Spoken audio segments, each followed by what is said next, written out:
Thank you for participating in this on-demand learning session sponsored by Student Affairs Planning, Assessment, and Research. We hope it gives you more insight into assessment in student affairs. This session is about preparing to use focus groups as a data collection method. This session will address the planning that needs to happen before focus groups can be implemented.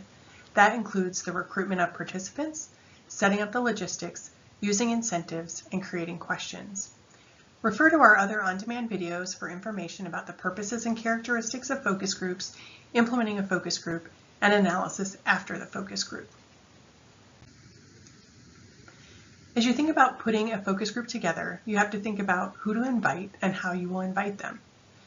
You want to find a sample of people who will be able to answer the questions you have. While you could invite all students to participate, in all likelihood only a small percentage will really have the information about your topic of interest. And sometimes it can be a challenge to find them. If you're looking for students who are not involved, how do you know who they are and how to find them? Because they're not involved, you don't have some easier options such as emailing a student organization or contacting student employees to invite them to participate. You will probably need to also invite up to 3 times the number of people you want to get a reasonable number of participants. Sending out an email to a random sample of people may not be your best bet. You may need to call people or invite them in person. If you're doing a survey before you do a focus group, you might ask the survey respondents if they are willing to be contacted for a focus group. You could put up flyers where your population of interest is, but that may be too impersonal to get a large response. When you invite participants, be sure to give them plenty of time to get it on their calendars. You also do not want to plan focus groups when many students will be unavailable or not interested. Look at the calendar to know holidays, finals, sporting events, etc. that could impede your audience from attending. As with most assessment, you may need to do reminders. Even if people have RSVP'd, you will need to remind them about the date, time, and location as the focus group gets near. You should also give them your contact information in case they can't make it. There are a couple of options for focus groups these days. You can do them in person or virtually with tools like Zoom. If you do it in person, the room location should be convenient, so participants can easily get there. Is there adequate parking? Is the room accessible for people with disabilities? Is it easy to find and access the room? Think through how participants will access the space. If you have multiple focus groups, you might spread them out around campus to be more convenient to all participants. If you need to reserve the space through a campus process, be sure to plan early. The room needs to be in a quiet place so participants can hear each other and be heard on a microphone if you plan to audio record the meeting. It should also provide some privacy with minimal distractions. Many times focus groups are set up around a conference table or chairs in a circle because you want all participants to be able to see each other and engage with each other easily. For a virtual focus group, be sure that your technology is working correctly and you're comfortable using it. You will definitely need to inform participants if you're planning to record the session. You may also want to communicate if you have expectations about participants having their cameras turned on and being muted when they're not talking. You'll want to plan the focus group at a convenient time for participants. Think about the days of the week that your participants would likely agree to spend time with you. Are there certain days that are easier to work with? Also, some students probably will not want to show up at 8 a.m., but might be willing to meet after 5 p.m. On the other hand, staff probably would attend during their work hours.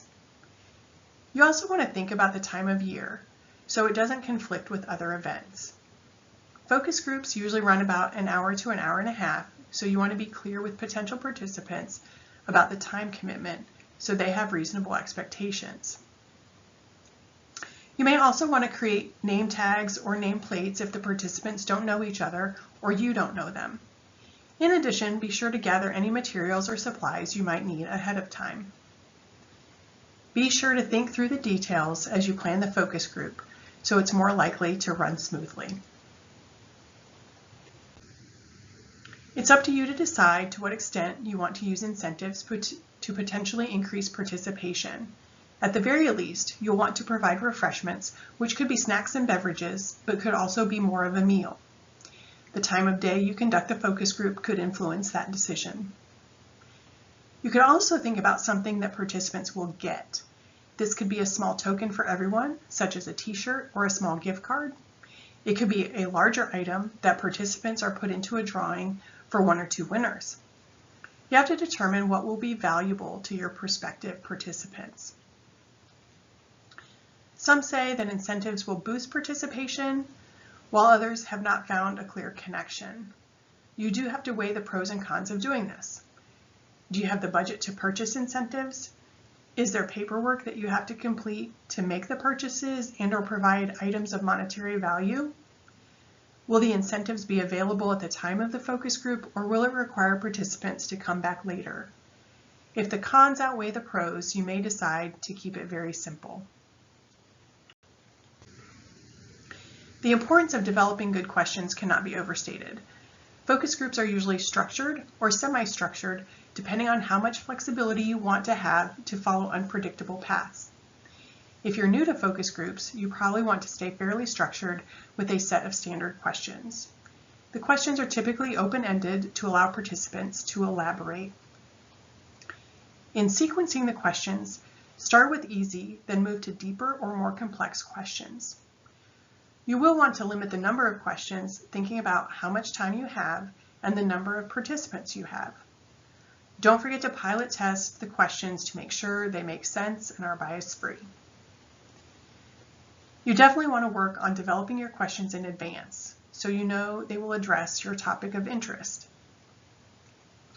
Questions could come as a follow-up to a response to a survey, be based on recent literature or research, or be based on your current context.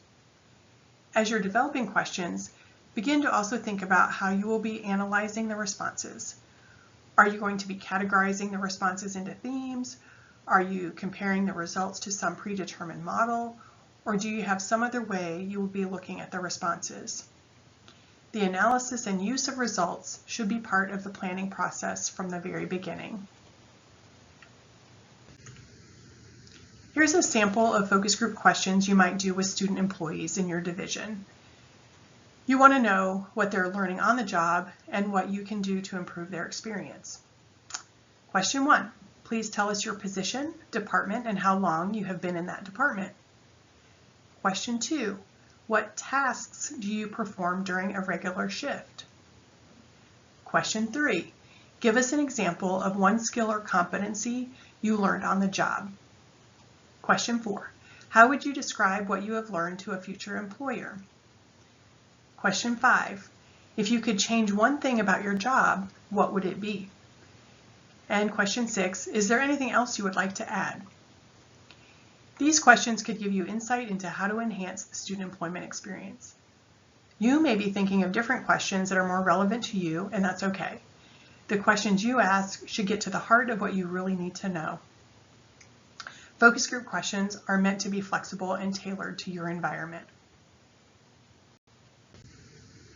Here are the references I used for this presentation.